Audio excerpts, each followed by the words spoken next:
Fala, meu irmão. A paz do Senhor Jesus. Nossa, Graças a eu tava Deus. sem camisa, eu vou colocar uma camiseta que o calor tá. Eu também tô de camiseta aqui também. Tá bastante abafado, né? Tá. Bem quente. Choveu, choveu bem, né? Esses dias foi dias assim, foram dias de chuva, né? Muito relâmpago. Hoje, Acabava a luz, caía a internet. Mas hoje hoje nós foi estamos na Brasil. bênção aí, né? Graças a Deus. Não, é assim mesmo. 28 de fevereiro de 2023, terminando mais um mês, né? Pois é, ué. Graças a Deus. O irmão recebeu o PDF? Sim, já abri aqui já. Amém, graças a Deus. Vamos orar então, irmão? Vamos lá. Amém. Deus, em nome de Jesus, teu Filho, Pai querido, louvamos a Ti por mais essa oportunidade que temos de estudar a Tua Palavra. Senhor, venha nos lavar com o sangue de Jesus, que nos limpa de todo pecado, Senhor.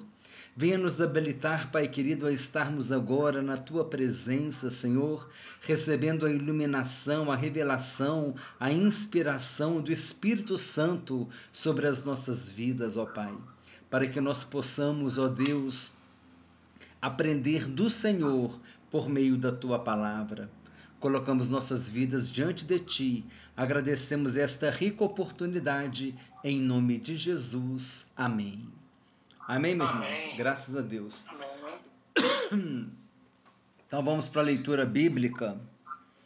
A leitura Vamos lá. bíblica que está em João capítulo 7, versículos 25 até 37. Isso aí. Amém? Amém. Então, o texto bíblico diz assim, João capítulo 7, versículos 5 a 37. 25, né? 25 até 37. Aí depois nós vamos pegar o 39, 38 até o final e vamos concluir esse capítulo, amém? O texto Amém. bíblico diz assim, diziam alguns de Jerusalém, não é este aquele a quem procuram matar? Eis que ele fala abertamente e nada lhe dizem. Porventura reconhecem verdadeiramente as autoridades que este é, de fato, o Cristo? Nós, todavia, sabemos de onde este é. Quando, porém, vier o Cristo, ninguém saberá de onde ele é. Jesus, pois, enquanto ensinava no templo, clamou, dizendo, vós não somente me conheceis, mas também sabeis de onde eu sou. E não vim porque eu de mim mesmo quisesse, mas aquele que me enviou é verdadeiro, aquele a quem vós não conheceis. Eu o conheço porque venho da parte dele e fui por ele enviado. Então procuravam prendê-lo, mas ninguém lhe pôs a mão, porque ainda não era chegada a sua hora. E contudo, muitos de entre a multidão creram nele e diziam, quando vier o Cristo, fará porventura maiores sinais do que este homem tem feito? Os fariseus, ouvindo a multidão murmurar estas coisas a respeito dele, juntamente com os principais sacerdotes, enviaram guardas para o prenderem. Disse-lhes Jesus, ainda por um pouco de tempo eu estou convosco, e depois irei para junto daquele que me enviou. Haveis de procurar-me e não me achareis. Também aonde eu estou, vós não podeis ir. Disseram, pois, os judeus uns aos outros, para onde irá este que não possamos achar? Irá porventura para a dispersão entre os gregos, com o fim de os ensinar? Que significa de fato o que ele diz, haveis de procurar-me e não me achareis, também aonde eu estou, vós não podeis ir? No último dia, o grande dia da festa, levantou-se Jesus e exclamou, se alguém tem sede, venha a mim e beba. Quem crê em mim, como diz a Escritura, do seu interior fluirão rios de água viva. Isto ele disse com respeito ao Espírito que haviam de receber os que nele crescem, pois o Espírito até aquele momento não fora dado, porque Jesus não havia sido ainda glorificado. Amém, irmão? Esse último versículo é o 37 ou é o 39? É o 39. Então o estudo é até o 39. Passou dois. Oi? Então o estudo é até o 30. Passou dois, né? Isso, é até o 39. Porque Não tem problema não. eu falei 37, né? Porque no PDF está 37, mas é até o 39. Mas graças a Deus. Então aqui nós vamos dar continuidade ao estudo, né, irmão? Vamos agora para a análise dos versículos. O versículo 25. Diziam alguns de Jerusalém: não é este aquele a quem procuram matar? Aí o comentarista diz assim: eles ficaram surpresos por Jesus falar abertamente e com ousadia, e por um momento chegaram a pensar que talvez os príncipes tivessem se convencido de que Jesus era mesmo o Messias. Alguns líderes dos judeus estavam junto com pessoas com quem Jesus falava. Essas pessoas comuns conheciam o plano para matar a Jesus e estavam surpresos com a coragem dele. Então aqui a gente via, né, que Jesus estava falando no meio da multidão e o povão, porque quem queria matar Jesus eram as autoridades religiosas, né? Não era o povo. O povo foi influenciado. Quando o povo gritou crucifica-o, o povo foi influenciado, ele foi manipulado, né? É interessante que aquele mesmo povo que pegou os ramos, né, e estendeu quando Jesus entrou em Jerusalém, na entrada triunfal de Jerusalém, aí estava lá, e hosana nas alturas, bendito que vem em nome do Senhor. Uma semana depois, esse mesmo povo estava gritando crucifica-o, né? É complicado, é complicado. A influência, né, das pessoas, não é verdade? Isso é muito sério, né, irmão? A Claro que não gente... foi todos, né? Mas a maioria virou a conta para ele, né? Não foi todos. Muitos continuaram firme com ele, né? É verdade. Não, mas o povão, assim, aqui, o povão, grosso modo falando, tava nessa, mas eles não queriam matar Jesus, né? Quem queria matar Jesus eram os principais sacerdotes, os escribas, os fariseus. Versículo 26. Eis que ele fala abertamente e nada lhe dizem. Porventura reconhecem verdadeiramente as autoridades que este é, de fato, o Cristo? O fato de os líderes religiosos nada falarem fez com que o povo questionasse se essas autoridades religiosas estavam reconhecendo Jesus como Messias. A forma da pergunta em grego indica que o povo esperava uma resposta negativa, pois não estavam em busca da verdade, e sim ter apenas uma resposta para aquele momento. O povo assim, né, talvez até na sua ignorância, né, irmão? Muito superficial, né?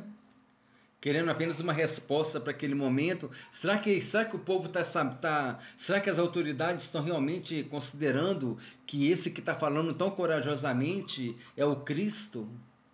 Mas eles não buscavam a verdade, eles não estavam interessados em ter uma experiência com Jesus. Estava interessado naquele momento ali, em viver aquele momento, e quem sabe se acontecesse ali mais algum milagre, eles iam ficar satisfeitos também, né?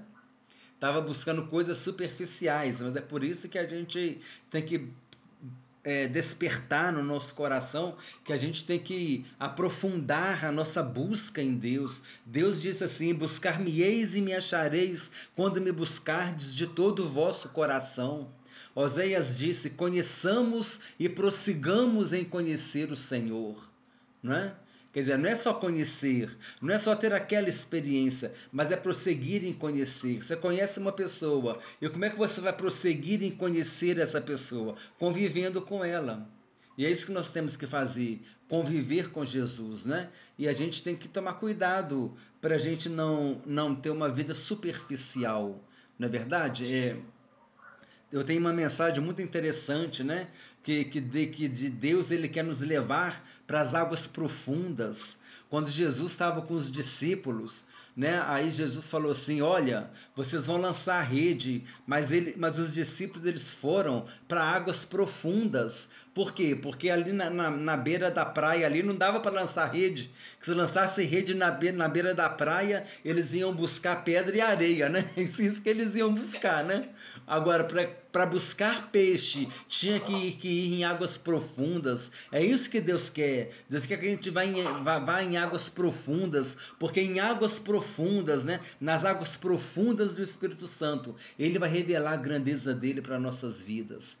Então, aqui o comentarista disse, né, que eles estavam apenas em busca de uma resposta para aquele momento. Quer dizer, o povo estava muito superficial e a gente precisa conhecer mais do Senhor, buscar mais ao Senhor, buscar em águas profundas.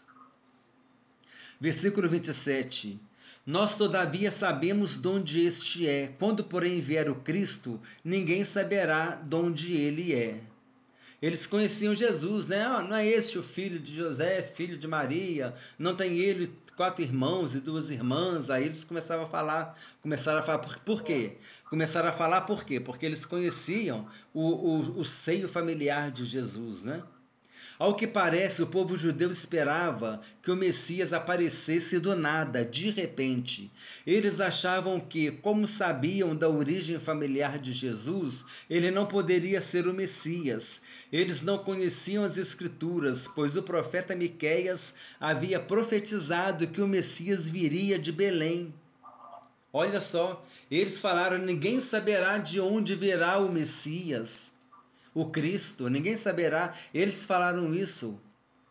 Mas o profeta Miqueias disse, o profeta Miqueias ele profetizou dizendo que Jesus viria, que o Messias viria de Belém de Judá. Olha o versículo que diz aqui, Miqueias capítulo 5, versículo 2. Por isso que Miqueias é considerado um profeta messiânico.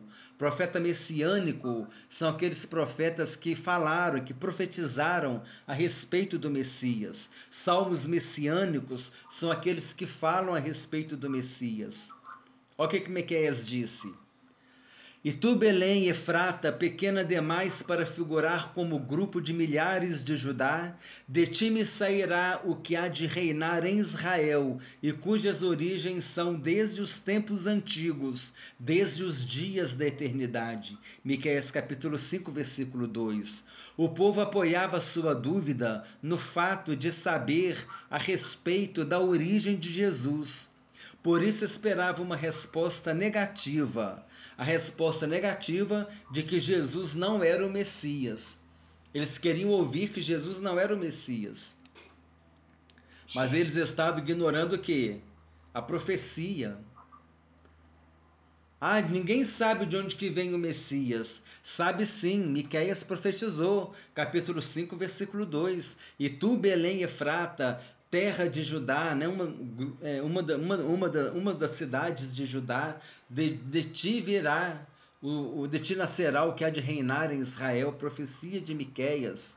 Belém de Judá foi onde Jesus nasceu. Então, quer dizer, o povo aqui demonstrava uma falta de conhecimento da profecia bíblica. Por isso talvez que tenha sido muito manipulado, né? Não conhecia a palavra, né? Não conhecia a palavra, qualquer coisa que viesse para ele estava bom.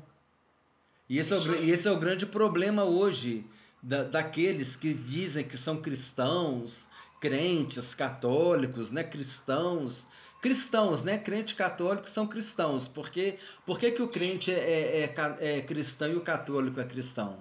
Por quê? Porque nós cremos o quê? Que Jesus é o Cristo.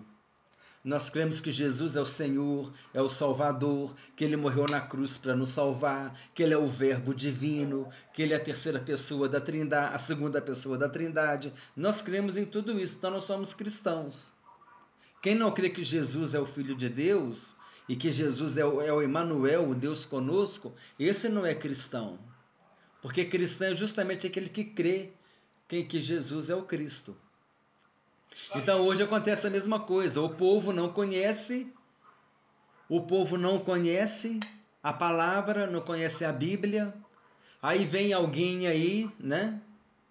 Eu não vou citar nome de igreja, mas vem alguém aí e fala que Jesus é irmão do diabo. Sabia que tem heresia que fala que Jesus é irmão do diabo? Hein? E tem gente que acredita. Aí o outro vira e fala que Jesus é o arcanjo Miguel no Antigo Testamento. Sendo que aqui no Novo Testamento tem o arcanjo Miguel também. Não é verdade? E lá em Hebreus diz: e todos os anjos de Deus o adorem. Olha só. Em Hebreus fala a respeito de Jesus, e todos os anjos de Deus o adorem. Jesus é adorado pelos anjos. Jesus é Deus. Essa é a mais forte doutrina bíblica do cristão autêntico. Ele crê que Jesus é Deus, que Jesus é o Emanuel, o Deus conosco. No princípio era o Verbo, e o Verbo estava com Deus, e o Verbo era Deus, e o Verbo se fez carne e habitou entre nós, cheio de graça e de verdade, e vimos a sua glória, glória como do unigênito do Pai. E ele veio, morreu na cruz, ressuscitou e voltará. Então todas essas doutrinas bíblicas estão baseadas em quê? Naquele que o cristão crê. Aí a pessoa não conhece a palavra, o camarada chega ali e fala para ele que Jesus é o arcanjo Miguel no Antigo Testamento, e a pessoa aceita isso. Não tem o menor conhecimento bíblico para poder rebater uma colocação dessa, né? Por isso que Jesus disse: examinais as Escrituras, porque julgaste nelas a vida eterna, e são elas mesmas que testificam de mim. E aqui mesmo ele falou, né? Quem crê em mim, como diz as Escrituras, do seu interior fluirão rios de água viva, né? Precisamos crer em Jesus, como diz as Escrituras. Provérbio judeu. Existe um provérbio judeu que diz: 3 coisas vêm de forma completamente inesperada: o Messias, um enviado de Deus e um escorpião. Esse aí é um provérbio judeu. Eu na hora da pesquisa, achei interessante colocar para enriquecer o estudo, falando que 3 coisas vêm de forma completamente inesperada: o Messias, um enviado de Deus e um escorpião. Mas só que eles já estão atrasados, porque o Messias já veio, né? O Messias já veio. Se eles estão ainda firmados nesse provérbio aqui até hoje, eles estão equivocados, né? Continuando, versículo 28. Jesus, pois, enquanto ensinava no templo, clamou, dizendo: vós não somente me conheceis, mas também sabeis de onde eu sou. E não vim porque eu de mim mesmo quisesse, mas aquele que me enviou é verdadeiro, aquele a quem vós não conheceis. Versículo 29. Eu o conheço porque venho da parte dele, e fui por ele enviado. No versículo 28 e 29, clamava, pois, Jesus no templo. Ele clamou. Jesus clamou. O verbo clamar aqui alude a um clamor cheio de emoção. Jesus simplesmente não falou.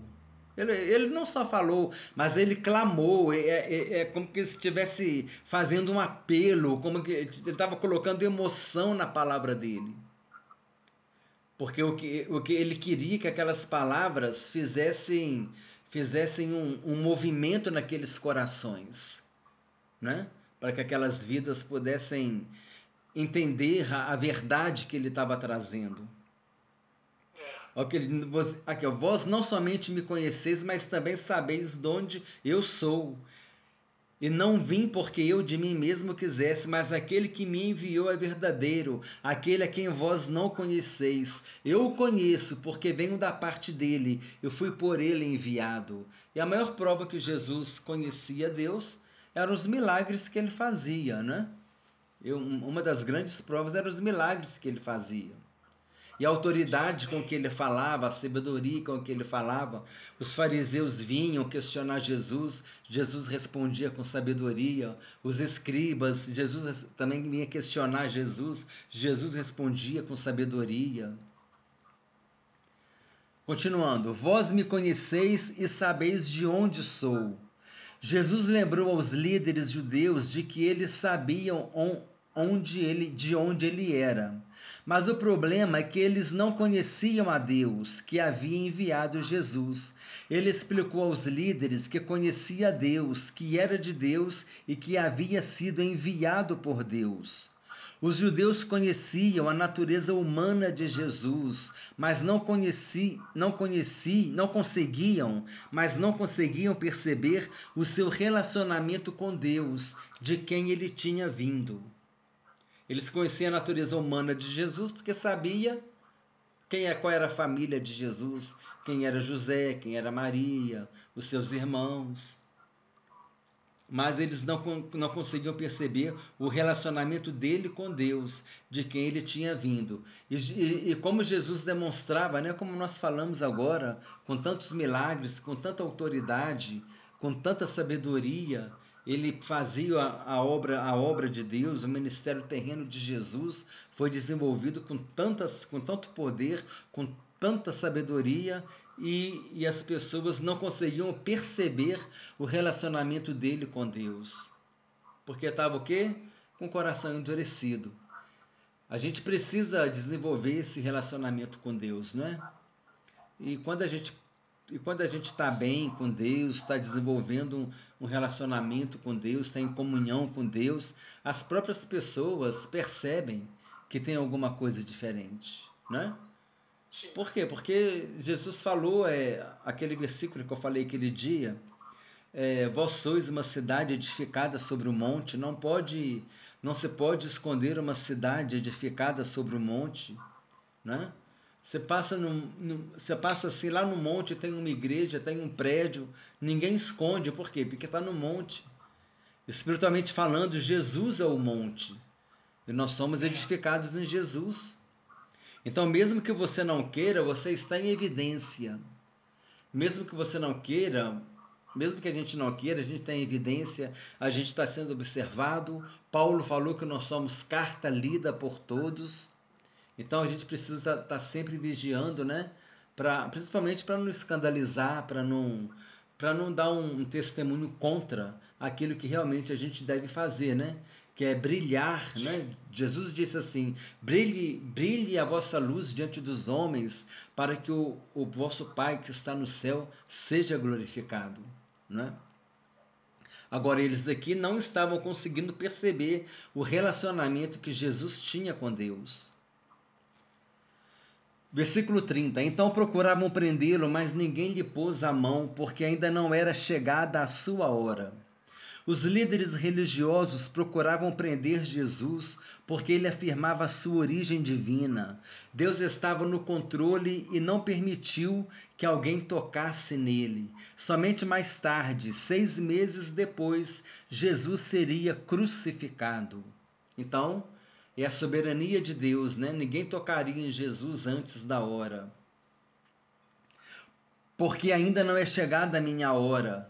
João vai direto ao assunto aqui e explica por que eles não puderam prender Jesus.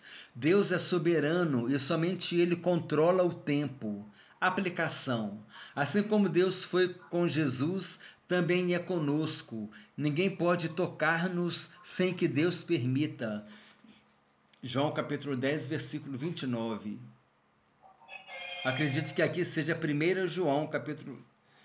Não, acho que é João mesmo. João capítulo 10, versículo 29. Mas a Bíblia diz, né, que teve um dos apóstolos que disse que aquele que é de Deus, o maligno não o toca. Foi João mesmo que disse. Aquele que é de Deus, o maligno não o toca. Porque e Pedro disse que nós somos propriedade exclusiva de Deus. Como o diabo vai tocar na propriedade exclusiva de Deus, né? Você conhece a passagem de Pedro? Vós sois raça eleita, sacerdócio real, nação santa, povo de propriedade exclusiva de Deus. Olha só. Nação Lindo, né? santa, nação separada. Olha, nação santa, nação separada. Olha como nós temos que valorizar esse Deus, não é verdade? Esse Deus que nos escolheu, mas que também ele te dá a liberdade de você escolher ele também. Agora, infelizmente, muitos dizem não, né? Mas aquele que é de Deus, o maligno não toca. Então, não era chegada a hora de tocar em Jesus, porque ainda não era chegada a sua hora, aqui no slide. A hora de Jesus é a sua morte, que resultaria na hora da sua exaltação e glorificação, e no poder da luz sobre o poder das trevas. A morte de Jesus na cruz do Calvário, isso é contraditório. Mas a morte de Jesus na cruz do Calvário, quando Jesus disse Tetelestai, está consumado, quando ele disse isso e morreu, ali estava a vitória. Porque o diabo fez tudo para Jesus não morrer. Porque ele sabia que Jesus era o Cordeiro de Deus que tirava o pecado do mundo. E na hora que Jesus ressuscitou, aí foi a consolidação da vitória, né? Aí tem até, a Paulo disse, ó morte, onde está, ó morte, a tua vitória? Onde está, ó morte, o teu aguilhão? Né? Jesus ressuscitou, né? E glória a Deus, e ele disse, eu sou a ressurreição e a vida. E ele tem autoridade para nos ressuscitar também no último dia. Não no último dia, né? Mas no dia do arrebatamento.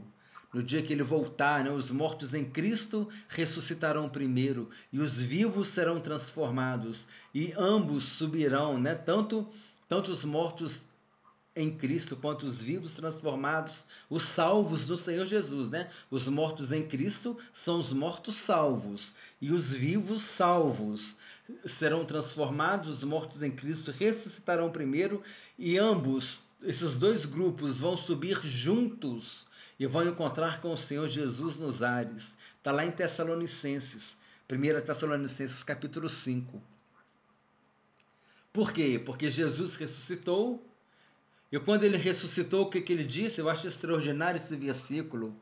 Está lá em Atos capítulo 1, Jesus disse assim, toda autoridade me foi dada no céu e na terra. Agora eu não sei se é em Atos ou se é em Mateus, ali na grande comissão, no capítulo 28. Mas Jesus disse, toda autoridade me foi dada no céu e na terra. Tem autoridade também para ressuscitar todos aqueles que morrerem nele. Amém? Amém. E é isso que a gente precisa ver. Então, aqui, por que chegamos nesse assunto? Porque está escrito aqui, porque ainda não era chegada a sua hora. A hora de Jesus é a sua morte, que resultaria na hora da sua exaltação e glorificação, e no poder da luz sobre o poder das trevas. Foi a hora que as trevas foram derrotadas, foi quando Jesus morreu na cruz. Versículo 31. E contudo, muitos de entre a multidão creram nele e diziam, quando vier o Cristo, fará porventura maiores sinais do que este homem tem feito? Aqui, se você quiser comentar alguma coisa, pode falar, tá? Não, tá Tá bom? tranquilo, eu tô gostando de ver o comentário, tá bonito. Amém. O, Aqui, tá bem explicado e eu tô entendendo direitinho, pode continuar, tá tranquilo. amém. A gente está recebendo a benção aqui e tem muita coisa aqui, irmão, que eu nem tinha pensado em falar, mas está fluindo aqui. Como é que Deus Então, faz, né? Deixa o o Espírito Espírito Santo, Santo, deixa o Espírito Santo falar com a gente. Amém. A isso multi... é. Amém, glória a Deus. A multidão que estava reunida na festa dos tabernáculos creu em Jesus. Ela tinha vindo de todas as partes de Israel e até mesmo de outras partes do Império Romano. As pessoas viram os milagres de Jesus e creram nele, ao contrário dos líderes religiosos. Esses líderes não creram, mas não podiam negar os feitos de Jesus. A multidão falava, e contudo muitos de entre a multidão creram nele e diziam, quando vier o Cristo fará porventura maiores sinais do que este homem tem feito? Então os próprios líderes religiosos ficavam assim, desesperados, porque a multidão apesar de superficial, apesar de às vezes não saber de onde Jesus vinha, que ninguém saberia de onde vinha o Cristo, e Miqueias capítulo 5, versículo 2 falava de onde viria o Messias, mas eles também consideravam essas coisas muitas vezes com propriedade, quando diz aqui, quando vier o Cristo, fará porventura maiores sinais do que este homem tem feito? Então ali o povo estava também já percebendo, né, que Jesus fazia coisas maiores, sinais, grandes sinais, e que mostrava que ele poderia sim ser o Cristo. Mas a multidão, os líderes religiosos, eles não creram e eles procuravam influenciar a multidão contra Jesus. E procuravam desacreditar Jesus, né? Igual aquela questão do imposto. Mestre, a gente deve pagar o imposto a César? E a multidão toda, e agora? Porque se Jesus fala, tem que pagar imposto, eles iam falar assim, Jesus é a favor do Império Romano. Se Jesus fala, não é para pagar imposto, ele é um revolucionário, ele está contra o Império Romano, ele é um rebelde, vamos denunciar ele. O que Jesus fala? Jesus pede uma moeda e fala, esse desenho que está aqui, a cara e a coroa, né? Essa coroa que está aqui, de quem que é? Ou a cara, né? Essa cara que está aqui, de quem que é? Essa cara aqui é a cara a efígie aqui, é a efígie de César. Então Jesus disse, dai a César o que é de César e a Deus o que é de Deus. Não é? Correto. Diante da multidão, porque a multidão ficava observando. De qualquer lado que Jesus desse a resposta, ele ia estar complicado. Ele ia ser um rebelde ou ele estaria apoiando o Império Romano. De qualquer forma, o povo, as pessoas iam acusá-lo. Ele fala, você olha para a moeda, então dá a César o que é de César e a Deus o que é de Deus. Por isso que esses líderes, eles não creram em Jesus, mas não podiam negar os feitos de Jesus. Versículo 32. Os fariseus, ouvindo a multidão murmurar estas coisas a respeito dele, juntamente com os principais sacerdotes, enviaram guardas para o prenderem. Os principais sacerdotes eram os líderes religiosos. Os fariseus se uniram a eles para poderem perseguir a Jesus. Eles já tinham decidido que iam matar Jesus. Já estavam no plano deles. Essa é a primeira referência a uma tentativa organizada para prender Jesus. Provavelmente foi organizada pelo Sinédrio. Jesus enfrentou essa situação com uma frase que perturbou os seus inimigos. Ele disse no versículo 33. Versículo 33. Disse-lhes Jesus, ainda por um pouco de tempo estou convosco, e depois irei para junto daquele que me enviou. Esse pouco de tempo se referia aos 6 meses que ainda faltavam para a Páscoa. Jesus seria crucificado na sexta-feira antes da Páscoa. Jesus se converteria no Cordeiro Pascal para todos os homens. A Páscoa é a festa da libertação do povo de Israel quando saiu do Egito. Os cordeiros sacrificados representavam Jesus. Conhecemos a história, né? Daqueles cordeiros, pegou o sangue deles, passou na porta, aí o anjo destruidor passava, naquela porta que eles viam o sangue, né, nas ombreiras, naquela porta o anjo não entrava, mas onde não tinha, na casa que não tinha sangue naquela porta, o anjo entrava e os primogênitos morriam, né? E dali foi a última praga do Egito, depois o povo saiu, o faraó libertou o povo. E aquele sangue ali, o sangue de Jesus, ele tem várias aplicações na Bíblia, mas uma delas é a proteção. Então aquele sangue que estava nos umbrais da porta representa o sangue de Jesus, a proteção do sangue de Jesus para nós. Nós clamamos pelo sangue de Jesus, pedimos a Deus essa proteção espiritual. É claro que tudo isso é numa conotação espiritual, né? Mas nós clamamos pelo sangue de Jesus, lembramos do sacrifício dele na cruz. Então essa é a proteção. E o sangue de Jesus também, a outra aplicação importante é que ele nos purifica de todo pecado. Então, as duas aplicações do sangue de Jesus que eu gosto de destacar é a aplicação do sangue de Jesus como proteção e o sangue de Jesus como purificação. Agora, tem outras aplicações também. Tem até um estudo que fala sobre o sangue de Jesus.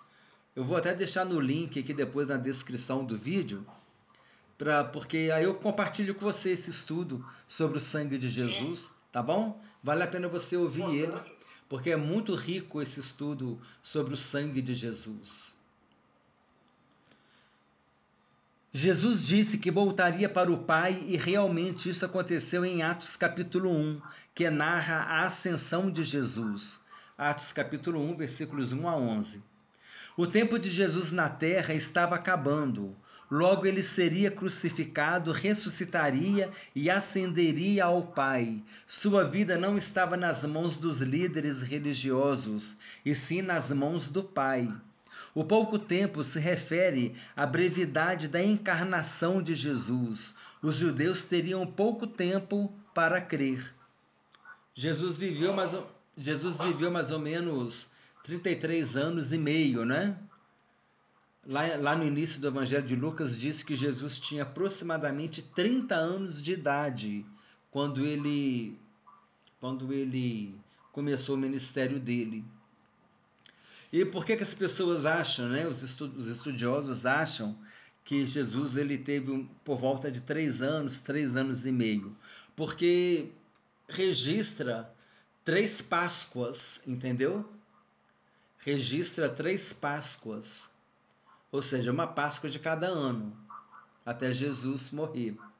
Como ele tinha aproximadamente 30 anos, ele não tinha 30 anos ainda. Talvez tivesse uns 29 anos e meio, alguma coisa assim. Então o ministério de Jesus foi mais ou menos 3 anos e meio. E pouco tempo, né, para os judeus crerem. Muitos creram, mas a grande maioria não creu, né? A grande maioria não creu. E não creem até hoje, né? Os judeus até hoje estão esperando o Messias. Por isso que tem que existir mais pessoas, igual você está fazendo aí. Esse estudo que nós estamos fazendo, esse estudo tem que se espalhar pelo mundo, porque tem que ter mais tempo a pessoa entender, a pessoa ler e saber quem realmente é Jesus. Porque às vezes você dá uma catequese de 1 ano, é pouco, 2 anos é pouco. Então tem que ter mais tempo, uma preparação. A pessoa nunca fala que está bem preparada, mesmo depois que forma uma catequese, tem que dar sequência, continuar lendo, senão não vai conseguir entender, vai ter sempre aquela dúvida, não é? É verdade. Isso, na nossa linguagem, assim, na igreja evangélica, isso se chama discipulado. Jesus disse, ide pregar o evangelho, né? Fazer discípulos de todas as nações. É isso que você falou aí. A catequese, o discipulado, o que que é? É você prolongar o estudo depois da conversão da pessoa. A pessoa se converteu, né? Lá na igreja evangélica, ela se converteu, ela batizou. Aí no segundo momento ela precisa, né? Eu costumo dizer isso. A pessoa batizou, aquele novo batizado ali, ele precisaria ter pelo menos mais 1 ano de sala só para eles, com estudos específicos, aprofundando na Bíblia, entendeu? Direcionando para os novos convertidos, porque você faz uma preparação de estudos bíblicos antes do batismo e depois do batismo você deveria ter pelo menos 1 ano de discipulado, aprofundando nas doutrinas bíblicas. Muitas pessoas falam assim, isso é o estudo bíblico do batismo, né, que eu pretendo também desenvolver, mas eu já considerei isso, porque na história da igreja, antes da Reforma Protestante, lá no início da igreja primitiva, primeiro, segundo século, terceiro século, se não me falha a memória, o batismo na igreja era somente na época da Páscoa. E a pessoa queria ser batizada, ela tinha que ficar participando de estudo bíblico até a outra Páscoa. Então, quer dizer, ela passava por um ano de preparação para ela poder batizar. Porque as pessoas, às vezes, erroneamente, elas falam assim, na Bíblia o camarada chegava e era batizado. Sim, mas hoje existem doutrinas bíblicas, hoje existe uma catequese, hoje existe hoje existe uma doutrina nas igrejas, né? Existe um catecismo, né? Um ensino, um catecismo, uma catequese, um conjunto de doutrinas bíblicas que a pessoa precisa saber para poder batizar. Esse negócio da pessoa chegar, eu quero ser batizado, o batismo é amanhã. A Bíblia não fala que tinha que ter curso de batismo, mas isso era lá, não existia nem igreja primitiva ainda, era na época dos apóstolos. Aí, até que na história da igreja, lá para o primeiro, segundo século, começou a ter preparação para o batismo. E eu acho que precisa. Por quê? Porque a pessoa tem que saber o que ela está decidindo. Porque o batismo, um dos significados do batismo é a declaração pública da sua fé. Então o camarada chega hoje, o batismo amanhã, eu quero batizar. Que fé que essa pessoa tem? Que experiência que essa pessoa teve com o Senhor Jesus? Não, mas lá no Novo Testamento a pessoa chegava e era batizada na hora. Mas lá é outra perspectiva. Igual eu falei, hoje nós temos um conjunto de doutrinas. Hoje nós temos a Bíblia. Antes não tinha a Bíblia. Agora nós temos o Antigo Testamento, temos o Novo Testamento. As pessoas precisam ser preparadas para poder ser batizada. Não é verdade? Não é assim. Eu entendo assim. Igual você falou, a pessoa tem que ter esses estudos, ela precisa ter isso de forma prolongada. Então, principalmente, eu estou falando aqui do meu lado, das igrejas evangélicas, eu penso assim, 20 irmãos passaram pelas águas do batismo. Esses 20 irmãos vão ficar um ano estudando a Bíblia com um professor específico, sendo aprofundado na Bíblia, nos estudos bíblicos. Porque às vezes a pessoa é batizada, ela simplesmente é entregue para a igreja e vai participando só dos cultos, e às vezes aquele estudo na escola dominical, mas essa pessoa ela ainda é uma nova convertida, ela precisa ser discipulada, ela precisa aprender os princípios bíblicos, moldada, não é verdade? Então, eu penso assim, a pessoa, 20 pessoas desceram as águas, foram batizadas. Essa classe desses irmãos teria que ficar mais um ano tendo estudo bíblico de aprofundamento. Põe um pastor ali, uma missionária, um diácono, e ele vai ser o professor daquela turma durante um ano, doutrinando aquela turma durante um ano. Depois do batismo. Porque geralmente é depois do batismo que participa da ceia, né? Aí tem que estudar sobre o significado da ceia do Senhor, né? Essas coisas assim. Vamos continuar aqui, senão fica prolongado demais. 34. A vez de procurar-me e não me achareis, também aonde eu estou, vós não podeis ir. Ao dizer que procurariam e não o encontrariam, Jesus se refere que o tempo dos judeus já teria passado e a promessa não poderia mais ser reivindicada. Olha só. Por quê? Porque depois, por causa dos judeus terem rejeitado Jesus, a salvação chegou aos gentios, que somos nós. Aí se cumpre aquela palavra, né, lá do Antigo Testamento. Eu fui encontrado por um povo que não me achava, que não me procurava. Esse povo que não procurava Deus, esse povo que não procurava Jesus, éramos nós, os gentios, mas o Senhor se revelou aos gentios. Tanto é que depois os apóstolos viram lá, olha, oraram pelos samaritanos, Pedro, né? João, os apóstolos oraram pelos samaritanos, pelos gentios. Lá na casa de Cornélio também, Pedro foi lá, orou, e aí Pedro falou, agora a mensagem da salvação também chegou aos gentios. Olha só que maravilha. Deus alcançou os gentios. Os judeus rejeitaram Jesus, mas a mensagem veio para os gentios. Nós somos os gentios. Quem não é judeu é gentio. Nós somos os gentios. E nós estamos vivendo o tempo dos gentios. Nós estamos vivendo o tempo do gentio. Qual é o tempo do gentio? O tempo do gentio é o tempo da igreja. O tempo do dos gentios começou lá aproximadamente em Atos capítulo 10, na casa de Cornélio, porque Pedro foi o primeiro a pregar para os gentios. Ali o evangelho alcançou os gentios. E agora o tempo dos gentios é o tempo da igreja, porque a igreja ela é formada pelos gentios e pelos judeus convertidos, né? Que é o Israel de Deus. Mas a igreja é formada pelos gentios, aquele povo que não procurava a Jesus, não é verdade? Então nós estamos vivendo o tempo dos gentios. Por isso que a Bíblia diz, até que se complete o tempo dos gentios. Depois que completar o tempo dos gentios e que a igreja for arrebatada, aí o anticristo vai se manifestar na terra. E vai começar a grande tribulação na terra. A busca retardada no slide. A busca retardada seria a causa de Jesus não ser encontrado e a promessa não ser cumprida. O plano de Deus era que Israel fosse a nação sacerdote. A nação sacerdote, a nação que intercederia pelas outras nações, a nação que levaria a mensagem para as outras nações. Mas Israel rejeitou Jesus. Aí o que Deus fez?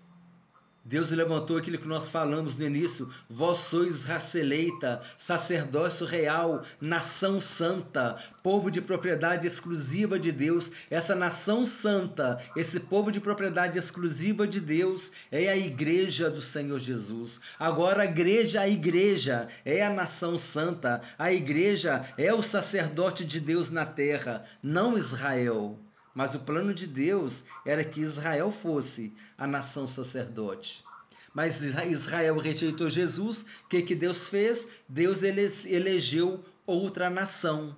Quem é a outra nação? Os gentios que creram em Jesus. A igreja é a nação santa. Olha que interessante. É por isso que a gente não pode achar que a gente é a última bolacha do pacote, né? Hein? Não. Olha, Deus faz isso. Olha, você não quer, eu vou levantar outro. Mas a minha palavra vai ser pregada. A minha obra vai ser feita. Eu quero fazer com você, mas você não quer? Eu vou fazer com outro. Mas a minha obra não vai deixar de ser feita. Não é verdade? Então foi isso que aconteceu com Israel. Israel rejeitou o chamado. E aí o que aconteceu? Deus chamou outro povo, outra nação, a nação santa, que é a igreja. Aplicação. Hoje nós temos a promessa da salvação em Jesus Cristo. Enquanto estivermos vivos, poderemos nos arrepender e poderemos ser salvos. Após a morte, a promessa não poderá ser cumprida, caso a pessoa não tenha se arrependido. Então aqui eu fiz uma aplicação, porque no versículo, no slide anterior foi lido: a busca retardada seria a causa de Jesus não ser encontrado e a promessa não ser cumprida. Olha só, aí a aplicação é essa. Vamos ler de novo. Hoje nós temos a promessa da salvação em Jesus. Todo aquele que crê em Jesus e se entregar a Ele vai ser salvo. Jesus não vai rejeitar ninguém. Enquanto estivermos vivos, poderemos nos arrepender e poderemos ser salvos. Após a morte, a promessa não poderá ser cumprida, caso a pessoa não tenha se arrependido. Por quê? Porque a morte sela o destino eterno da pessoa. Jesus disse: aquele que crer e for batizado será salvo, aquele que não crer será condenado. Aquele que tem o Filho de Deus tem a vida eterna. Mas aquele que não tem o Filho não tem a vida, e sobre ele permanece a ira de Deus. João 3, 36 ou 37, que fala esse versículo. que aquele que não tem o Filho de Deus, sobre ele permanece a ira de Deus. Por isso nós precisamos hoje receber Jesus como nosso Senhor e Salvador. Aqui eu digo, não estou anunciando o nome de igreja evangélica, não estou anunciando o nome de igreja católica, eu estou falando que Jesus é o Salvador. Não podemos confundir religião com Jesus. É Jesus quem morreu por nós na cruz. Precisamos fazer o que Jesus disse? Examinais as Escrituras, porque julgais ter nelas a vida eterna, e são elas mesmas que testificam de mim. E para nós, principalmente o Novo Testamento, que é a nova aliança, não é? Que é o cumprimento do Antigo Testamento, igual você falou, nós temos que estudar o Antigo Testamento e o Novo Testamento. Não foi com o irmão que eu conversei hoje.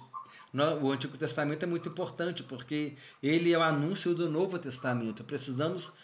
Nós precisamos entender o Novo Testamento e a gente vai depois entender o Antigo Testamento. Se a gente entender o Novo Testamento, a gente entende o Antigo Testamento. Mas aí a gente cai naquilo que você falou. A pessoa precisa passar por um estudo sistemático. Precisa ser desenvolvido um estudo sistemático para essa pessoa aprender. Não é? E ela ser treinada no discipulado. Você vai descobrir qual é o dom que ela tem. Ela tem um dom de cantar, ela tem um dom de pregar, ela tem um dom de evangelizar. Às vezes é uma pessoa que compõe música. Aí você vai trabalhar, vamos compor louvores. Então quer dizer, você vai desenvolvendo os dons das pessoas, né? Nesse estudo sistemático. Mas tem que mergulhar no Novo Testamento para poder conhecer o que? A nova aliança, porque o que nos importa é a nova aliança. Jesus disse, este sangue é o sangue da nova e eterna aliança. Nova porque existiram alianças antigas, lá no Antigo Testamento, e eterna porque depois de Jesus não teve mais aliança. Jesus é a última aliança entre Deus e o homem. Nenhuma outra aliança mais vai ser estabelecida por Deus. Jesus é a última aliança. Jesus é o único fundamento. A Bíblia é cristocêntrica, né? Então, o que nós falamos? Hoje nós temos a promessa da salvação em Jesus Cristo. Enquanto estivermos vivos, poderemos nos arrepender e poderemos ser salvos. Após a morte, a promessa não poderá ser cumprida, caso a pessoa não tenha se arrependido. Em vida, precisamos receber Jesus como nosso Senhor e Salvador. Para onde eu vou, vós não podeis ir. Uma interpretação é que eles não poderiam ir para o céu. Outra interpretação pode ser entendida como a falta de poder ou a falta de capacidade de irem aonde Jesus vai, porque eles não têm os pensamentos de Jesus, não são guiados e transformados pelo Espírito Santo. Mesmo na terra, não poderiam estar na presença de Deus, porque não tinham a mente de Cristo, cujo pensamento é fazer a vontade de Deus. Ou seja, para onde eu vou não podeis ir. Ou seja, Jesus falou para eles, né, para os líderes, para onde eu vou, vós não podeis ir. Primeiro, eu vou para o céu, eu vou ascender e vou para o céu, vou voltar para o meu Pai, vós não podeis ir. E também, enquanto eu estiver aqui na terra, vocês também não podem ir, porque vocês não têm o mesmo pensamento que o meu. Eu penso em obedecer a Deus, vocês não estão pensando como eu? Vocês, né? Paulo disse que nós precisamos ter a mente de Cristo. E o que é a mente de Cristo? A mente de Cristo é fazer a vontade de Deus. Se você tem desejo de fazer a vontade de Deus, se você tem desejo de obedecer a Deus, você tem a mente de Cristo, porque foi isso que ele fez e foi obediente até a morte e morte de cruz. Ele disse, as palavras que eu vos tenho dito, essas palavras eu recebi do meu Pai. Eu estou falando que o meu Pai me mandou dizer. Quer dizer, ele estava sendo obediente. A mente de Cristo era glorificar e engrandecer a Deus. E obedecer também. Versículo 35. Disseram, pois, os judeus uns aos outros, para onde irá este que não o possamos achar? Para onde irá este que não o possamos achar? Irá porventura para a dispersão entre os gregos, com o fim de os ensinar? Aqui um pouquinho de zombaria, né? Vai lá para os gregos, quer dizer, os gregos, naquele mundo daquela época, né, ainda que o Império Romano estivesse dominando o mundo, né, o Império tricontinental, né, a África, a Ásia e a Europa, ali uma parte da África, uma parte da Ásia e a Europa praticamente toda, só aquela parte lá da Inglaterra lá para cima é que o Império Romano passou aperto para tentar dominar porque era muito gelo, né? Era muito gelo, era muito frio, então eles não conseguiam ir lá para cima. Mas aquela região ali, Itália ali, aquela região era toda dominada pelo Império Romano. O Mar Mediterrâneo era chamado de Mare Nostrum, né? Quer dizer, Mar Nosso. Mas e o mundo grego estava sob o domínio do Império Romano também. Mas o Império Romano ele dominou o mundo grego militarmente, mas a cultura grega era mais forte do que a cultura romana. A cultura, tanto é que o grego é que era o idioma mundial e não era o latim. Olha que interessante, o Império Romano dominava o mundo, né? Aquele mundo tricontinental, mas não era o latim que era o idioma mundial, como se fosse o inglês hoje, né? Que todo mundo, qualquer coisa é inglês, tem que estudar inglês. Naquela época era o grego. Tamanha era a força da cultura grega. Aí agora eles estão fazendo uma piadinha aqui com Jesus. Vai lá ensinar para os gregos, né? Eles que são sábios, né? Cheios de sabedoria humana, né? Mas são sábios, eles têm a filosofia. Será que ele vai lá ensinar para eles? Eu entendo que eles estavam fazendo uma piadinha com Jesus aqui ainda, entendeu? Ao comentarista, essas palavras mostram mentes que estão obscurecidas pela incredulidade e, portanto, colocando sentidos únicos e confusos em suas palavras, com o objetivo de atribuir um ar de desrespeito à sua resposta. Eles estavam zombando de Jesus, né? A gente não pode ir. Será que ele vai lá para a dispersão? Será que ele vai lá para os gregos para ensinar os gregos? Sendo que os gregos que tinham, né, a sabedoria lá da filosofia, aquela cultura humana, aquela cultura antropocêntrica, né, que o homem que era o centro, mas era uma cultura inteligente, era uma cultura racional. Então eles quiseram colocar Jesus no momento de zombaria, né? Vai lá ensinar para os gregos, então, né? Mas não vem ensinar para nós aqui, não. A gente já sabe, né? Não sabia nem que tem uns lá que não sabia nem que o Messias vinha de Belém de Judá, né? Mas eles estavam na arrogância, né? De que estavam sabendo das coisas. Continuando aqui. No modo de pensar judaico, a pergunta deles constituía o desprezo máximo a um pseudo-messias que, não tendo conseguido se firmar entre seu próprio povo e ali nos átrios da casa do Senhor, iria então aos gentios. Quem são os gentios? Aqueles que não são judeus. Qualquer nação, qualquer tribo, qualquer povo. Não é judeu, é gentio. Você não tem sangue judeu, você é gentio. Olha só. Não tendo conseguido se firmar entre seu próprio povo e ali nos átrios da casa do Senhor. Ele iria então aos gentios. No entanto, embora para eles isso fosse um insulto dos insultos, de todos os modos, estavam mais perto da verdade que eles jamais ousariam imaginar. Por quê?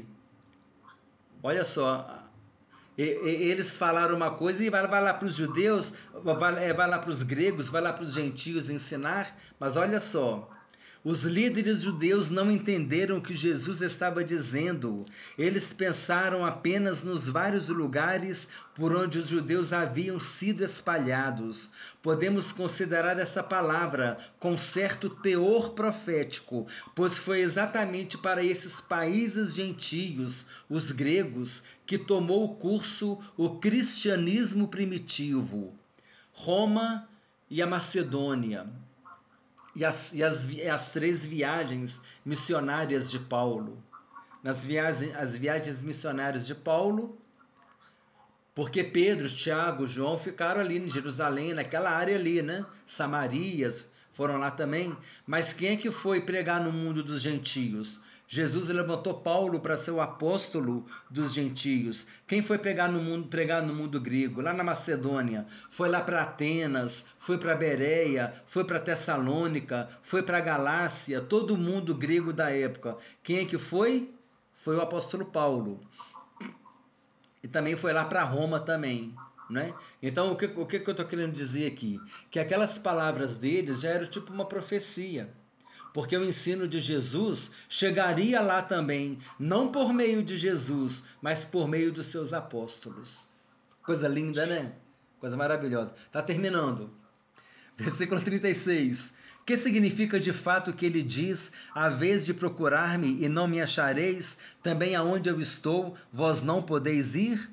Pelo próprio teor da interpretação que faziam, o sarcasmo deles revela que não haviam de modo algum entendido o sentido espiritual.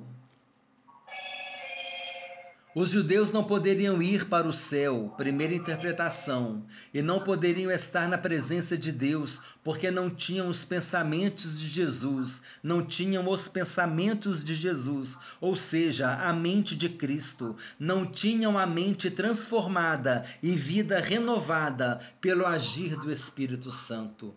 Só pelo agir do Espírito Santo nós vamos ter uma mente renovada, a mente de Cristo. Versículo 37. No último dia, o grande dia da festa, levantou-se Jesus e exclamou: se alguém tem sede, venha a mim e beba. Versículo 38. Quem crer em mim, como diz a Escritura, do seu interior fluirão rios de água viva. Versículo 39. Isto ele disse com respeito ao Espírito que haviam de receber os que nele crescem, pois o Espírito até aquele momento não fora dado, porque Jesus não havia sido ainda glorificado. Bonito, hein? Bonito, né? Aquele que tem sede, Então, venha a mim e beba. a finalização que você fez aí, você viu o respeito que Jesus tinha pela palavra. Então tinha que acontecer tudo que o Pai mandou. É uma obediência muito grande que ele nos mostra aí, né? É verdade. Um exemplo, né? E o exemplo que a gente tem que seguir, Exemplo. né? Isso A aí. gente não pode fazer o que a gente quer, não. A gente tem que fazer aquilo que o apóstolo Paulo fala, né? Quando ele caiu do cavalo, né? Senhor, que queres que eu te faça? Não, que queres que eu faça, né? Paulo viu Jesus, falou: Senhor, ele disse assim: eu sou Jesus a quem tu persegues. Senhor, que queres que eu faça? Essa é a nossa pergunta também, né? Senhor, que queres que eu faça, né? Agora esse negócio de que Paulo caiu do cavalo, né? A Bíblia não diz, né? A Bíblia não diz que Paulo estava no cavalo, né? Não. Mas eu acredito que ele estivesse, porque era o meio de locomoção da época. Ele foi enviado por pessoas ricas, né? Seria. E ele era o chefão, não. Ele era o E outra chefão. coisa, ele era o E chefão estava com também, né? soldados lá, né? Eu acho que estava de cavalo, sim, né? Estava de Isso, cavalo, o comandante. eu acredito que estiver. A Bíblia não diz que ele caiu do cavalo, né? Interessante, né? Mas a gente fala assim que Paulo caiu do cavalo, mas eu não acredito que ele estivesse viajando a pé. Foi enviado pelos sacerdotes com cartas das autoridades, estava com dinheiro Então, eu acho que não. e ia a pé, não ia não. Acho que ele, acompanhado dos soldados, com espada, com Ele era um... armadura, eu acho que ele estava de cavalo, né? Mas tá certo. Mas a gente fala que. Muito bom. Mas é interessante que não está na Bíblia, né? Que Paulo estava de cavalo. Mas só fala que ele caiu ao chão. Mas pela posição que ele tinha, né? Se tu, com certeza ele estava de cavalo. Ah, tava. Eu também acredito. Continuando aqui, ó. A cada dia da festa, o povo trazia ramos de palmeira e marchava ao redor do grande altar. Isso aqui é a festa dos tabernáculos. Lembra que nós estamos estudando sobre a festa dos tabernáculos? Que é a festa das cabanas? A cada dia da festa, o povo trazia ramos de palmeira e marchava ao redor do grande altar. Um sacerdote então pegava a água do tanque de Siloé com um jarro de ouro, levava até o templo e a derramava sobre o altar, oferecendo-a a Deus.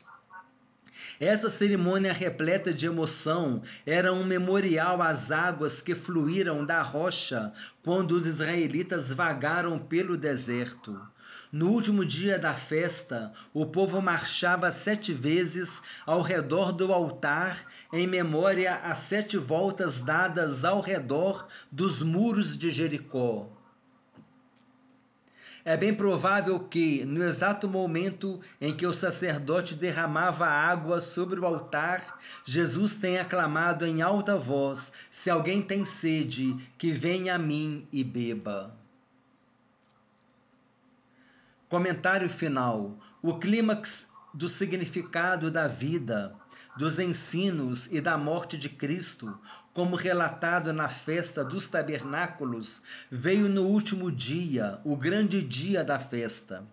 O fato de Jesus ter vindo a esta festa, onde o povo estava agitado, erigindo tendas em memória da presença protetora e orientadora de Deus no deserto, recorda-nos que o Verbo se fez carne e verdadeiramente tabernaculou em meio ao seu povo.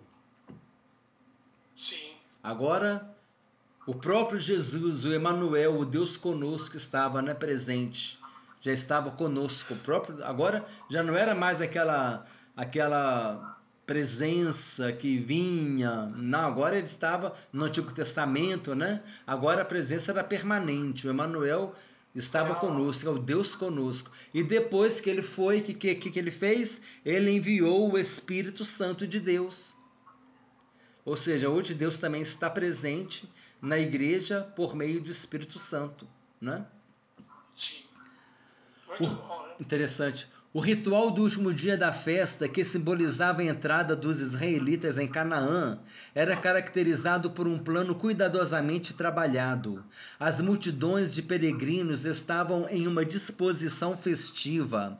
Cada peregrino levava na sua mão direita o lulabe, um ramo de murta e um de salgueiro, atados de cada lado de uma palmeira.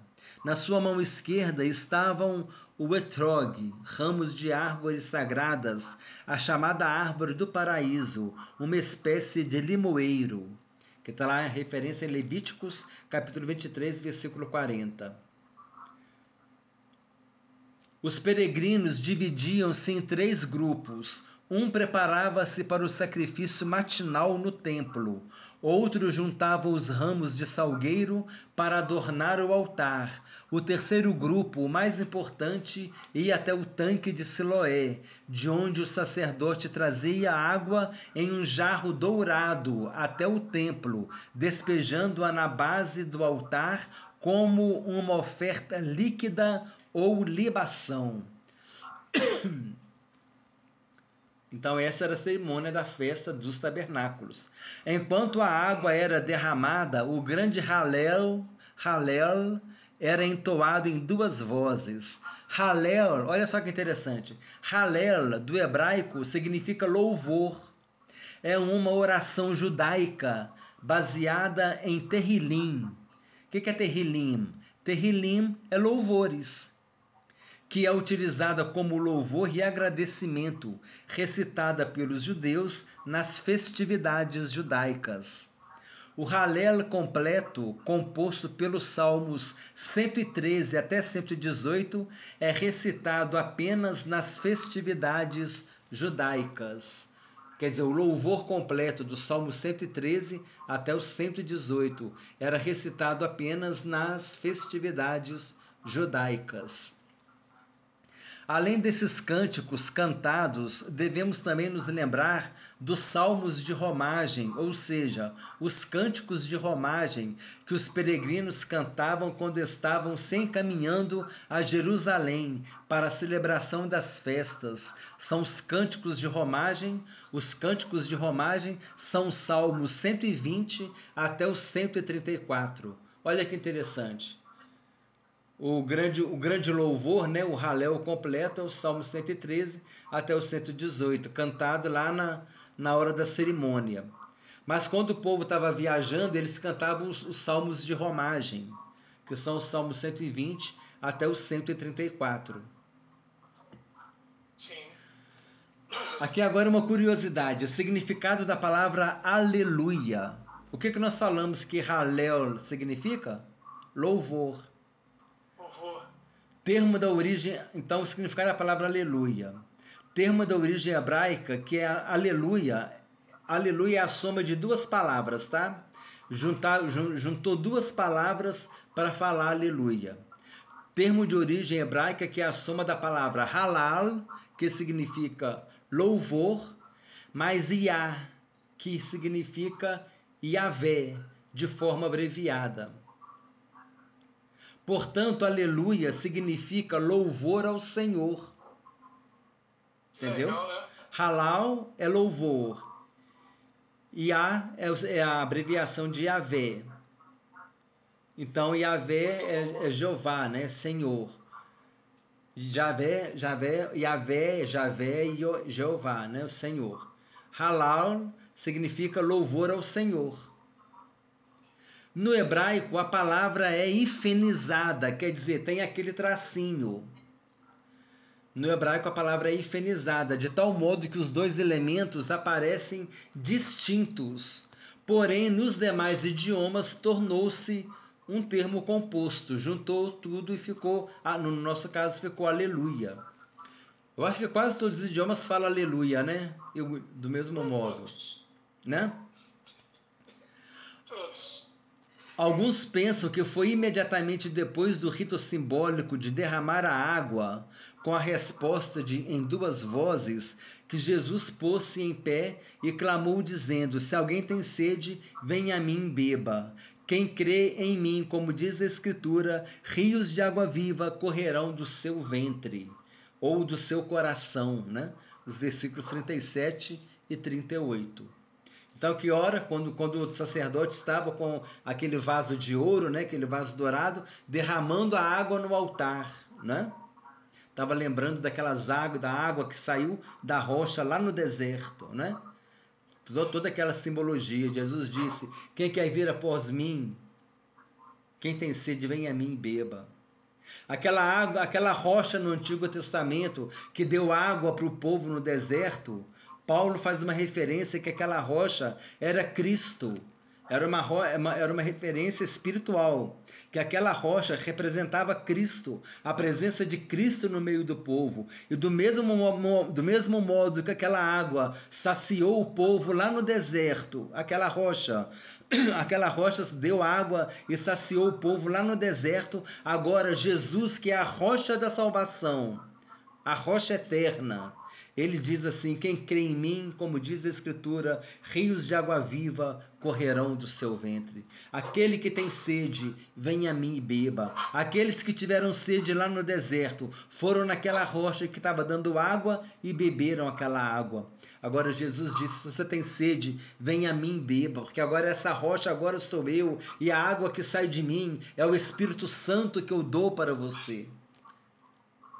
Então e Paulo diz, né, que Deus nos deu de beber do Espírito Santo. Precisamos beber do Espírito Santo, saciar as nossas vidas da presença do Espírito Santo, mergulhar no oceano do Espírito e beber, né, irmão?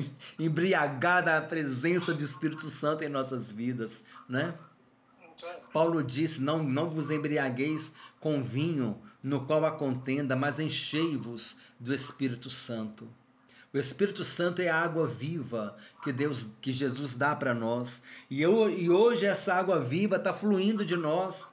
Está fluindo de mim, está fluindo de você. E quando você estiver dando o seu estudo lá com o grupo, lá na roça, então essa água viva vai fluir de você também. E você vai estar falando para aquelas pessoas e eles vão estar recebendo dessa água.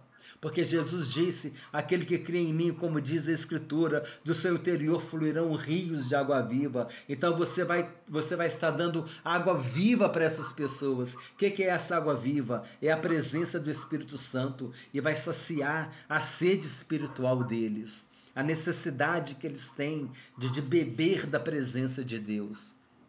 É por isso que Jesus disse, ide por todo mundo e pregar o evangelho a toda criatura. Por quê? Porque ele já nos deu essa água. Ele disse, recebei o Espírito Santo, recebereis poder ao descer sobre vós o Espírito Santo e sereis minhas testemunhas, tanto em Jerusalém como em toda a Judéia e Samaria e até os confins da terra.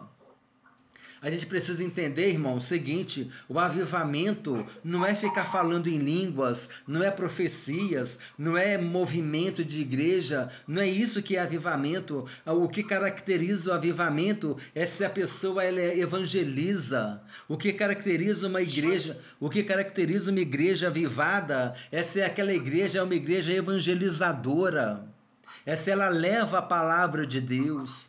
O avivamento está na pregação do Evangelho. O resultado de Atos capítulo 2 qual foi? Eles falaram em línguas, mas não é esse o avivamento. O avivamento não está em eles ter falado em outras línguas. O avivamento está em eles terem saído para falar das grandezas de Deus. E Pedro pregou e naquele mesmo dia quase 3.000 almas se converteram. Por quê? Porque ele estava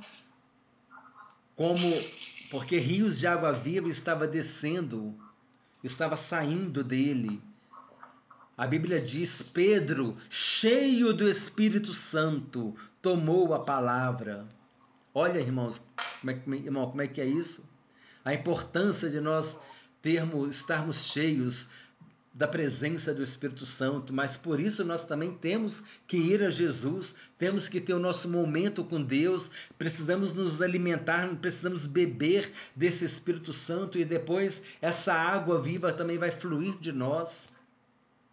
Então eu acho isso muito interessante. A característica de uma igreja avivada não é que ela fale em línguas, não é que tem profecia, não é que tem movimento nas terras, não é que tem manto, não é nada disso. O avivamento da igreja é mostrado se a igreja é uma igreja evangelizadora. Os discípulos cheios do Espírito Santo, eles saíam para evangelizar. Paulo estava cheio do Espírito Santo e ele pregava a palavra de Deus. Recebereis poder ao descer sobre vós o Espírito Santo, Atos capítulo 1, versículo 8, e sereis minhas testemunhas tanto em Jerusalém, como em toda a Judéia e Samaria, e até os confins da terra, para pregar o meu evangelho. Se vai falar em línguas, isso é outra coisa, mas o avivamento não está nisso. O avivamento está em pregar o meu evangelho. Uma igreja é uma igreja avivada se ela é uma igreja evangelizadora, se ela é uma igreja missionária. Missionária no sentido de atuar na pregação do evangelho. Continuando aqui, irmão, só falta 5 slides. Analisando o plural da palavra aleluia. Olha só, irmãos, surge cada coisa, você vai achar até graça agora. Olha só, aleluia. O que significa aleluia? Halel é louvor, né? Yah é Senhor, louvor a Deus. Aí olha só, há um raciocínio que funciona do seguinte modo. Se aleluia significa louvor a Deus, aleluias significaria louvores aos deuses. E por causa disso não poderíamos falar a palavra aleluias. Acontece que essa expressão é uma transliteração do hebraico. E as regras do plural hebraico são diferentes do português. Não há problemas em falar aleluias, pois nos dá a ideia de que devemos dar aleluia, louvor a Deus continuamente. Tem até um hino que diz assim, Com aleluias sigo cantando, canto louvores até os céus, ou para os céus, alguma coisa assim. Com aleluias sigo cantando. Então quer dizer, é você dando aleluia, aleluia, aleluia, aleluia. Então existe uma ideia de que a gente não pode falar a palavra aleluias. Porque se aleluia significa louvor a Deus, aleluia está no plural, então significaria louvores aos deuses. Então não pode falar a palavra aleluias, só pode falar a palavra aleluia.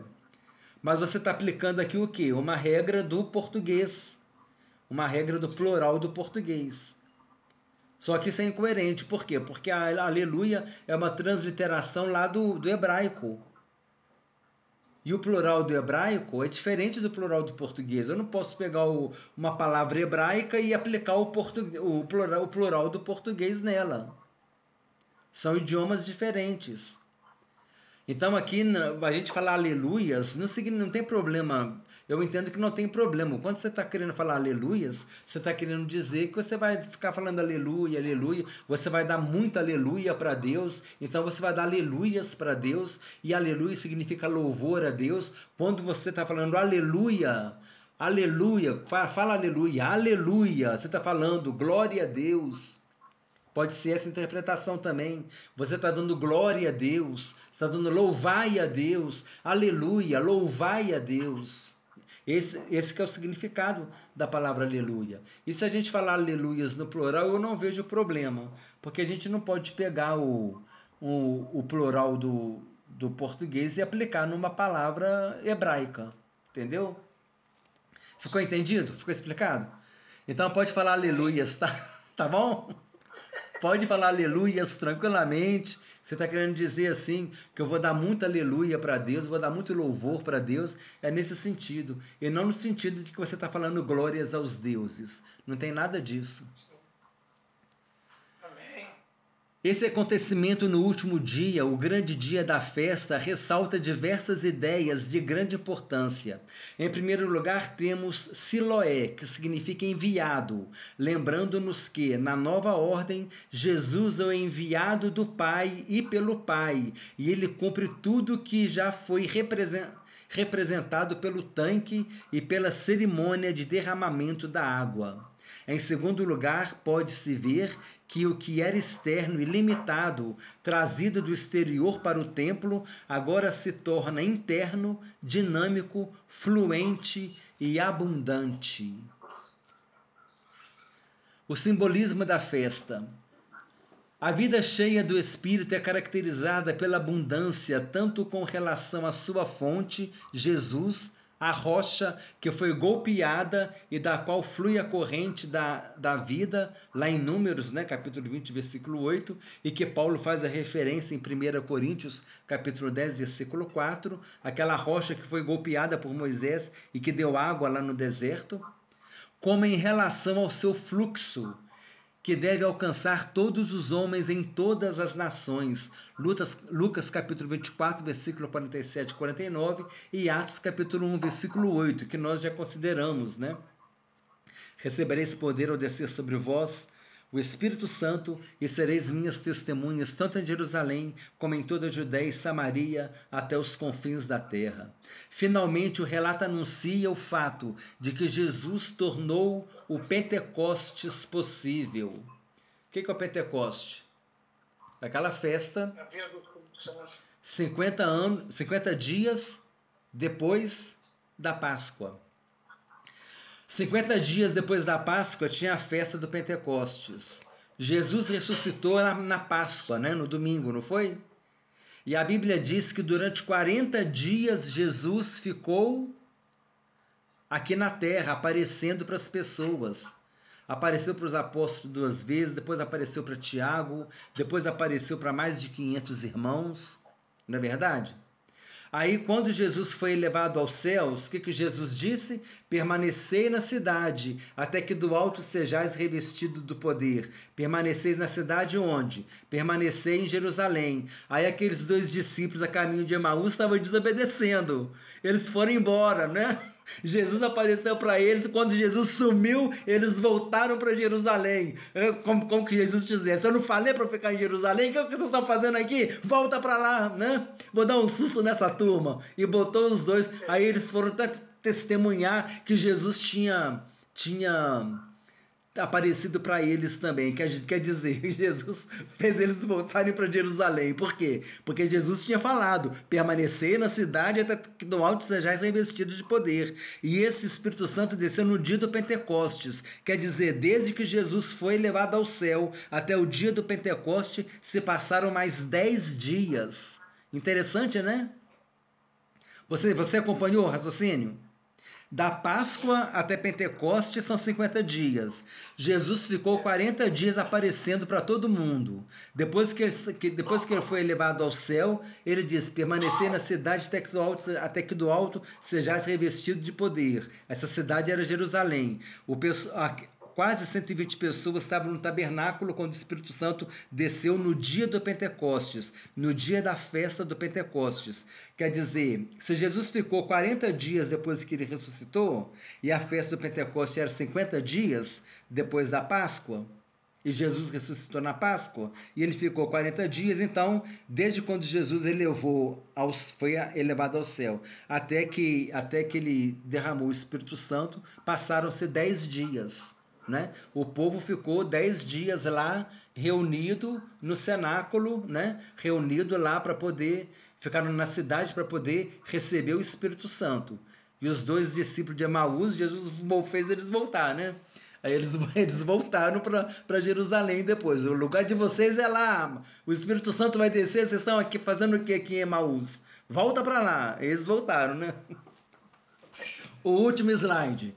E isso disse ele do Espírito, que haviam de receber os que nele crescem, porque o Espírito Santo ainda não fora dado, por ainda Jesus não ter sido glorificado. Olha, interessante essa questão, né? De nós estarmos no lugar errado. Uma mensagem. Os discípulos de Emaús estavam no lugar errado, irmão. Era para ficar em Jerusalém.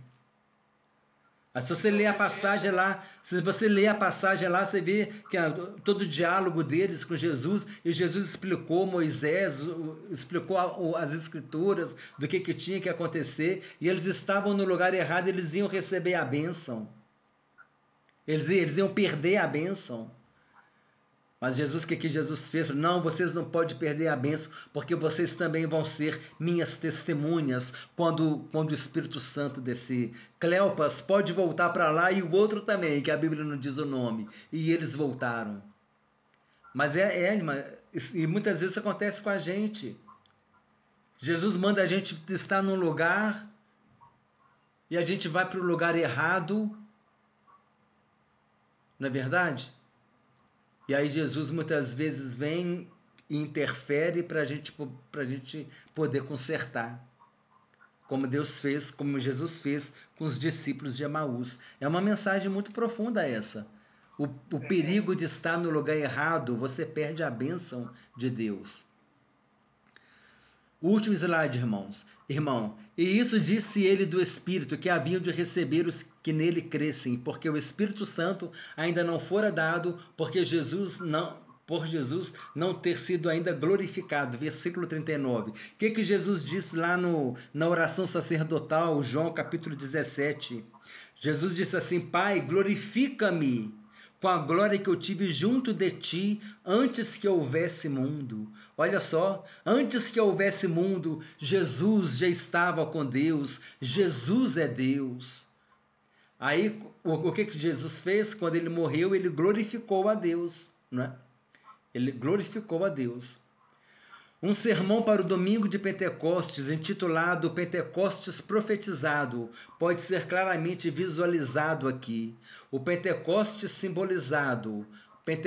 O número 1, Pentecostes simbolizado. Número 2, Pentecostes significa ter o Espírito de Deus dentro de si. E 3, Pentecostes é vida, a vida de Deus que é abundante. Jesus disse: eu vim para que todos tenham vida e vida em abundância.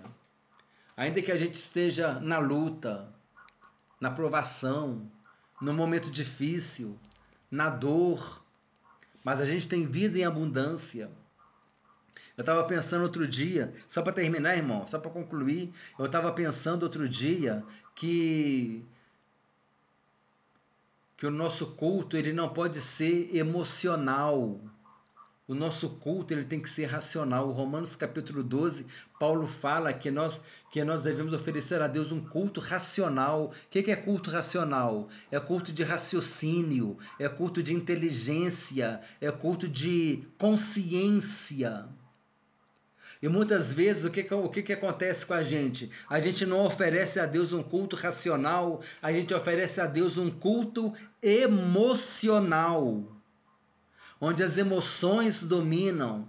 Então, quando você está triste, abalado, você não louva, você não ora, você está desanimado com a obra de Deus, porque o seu culto está sendo emocional e não racional. Então, quando a gente perceber que a gente está caminhando para o culto emocional, a gente vai para o joelho, pedir a Deus misericórdia. Senhor, o culto não pode ser emocional, o culto tem que ser racional, porque se o culto for emocional, as minhas emoções é que vão conduzir o culto. Então, na hora que eu estiver alegre, eu vou estar cantando, eu vou estar louvando, eu vou estar batendo palma. E na hora que eu estiver triste, eu tenho que louvar também, porque o meu culto é racional e não emocional. O irmão está entendendo? Sim. Isso é interessante. Agora, quem vai nos dar isso? Quando a gente tiver quem? A mente de Cristo. A mente de Cristo. O mesmo Jesus que glorificou a Deus na alegria foi o mesmo Jesus que glorificou a Deus quando estava crucificado na cruz. Precisamos ter a mente de Cristo. Então, quando a gente estiver percebendo o meu culto, ele está sendo direcionado para ser um culto emocional, eu tenho que falar, Senhor, tem misericórdia, o meu culto tem que ser racional e não emocional. Amém, irmão? Graças a Deus. Ó, eu perdi a noção do tempo, viu? Eu acho que foi mais de 1h30. Ah, muito bem aproveitado. Mas foi para matar a saudade também, né? Estamos muito tempo aí que nós não nos encontramos, hein? Mas graças a Deus, Deus tem o seu tempo para tudo, amém? Isso mesmo, amém. Glória a Deus, Deus é maravilhoso. Vamos agradecer, irmão? Vamos orar para Vamos lá. terminar, amém? Deus, em nome de Jesus, Pai querido, agradecemos a tua bondade, o teu amor, a tua misericórdia, porque quantas coisas foram faladas aqui, Senhor, que se a gente fosse ler o que está escrito, em meia hora terminaríamos, ó Pai. Mas nós estamos dando liberdade para o Espírito Santo falar conosco, para o Espírito Santo doutrinar a gente, para que nós possamos aprender de Ti, Senhor, para que nós possamos ser instrumentos que glorifiquem o Teu nome, Senhor. Assim como Jesus glorificou o Teu nome, que nós também possamos glorificar o Teu nome com as nossas obras, com o nosso fruto, Senhor.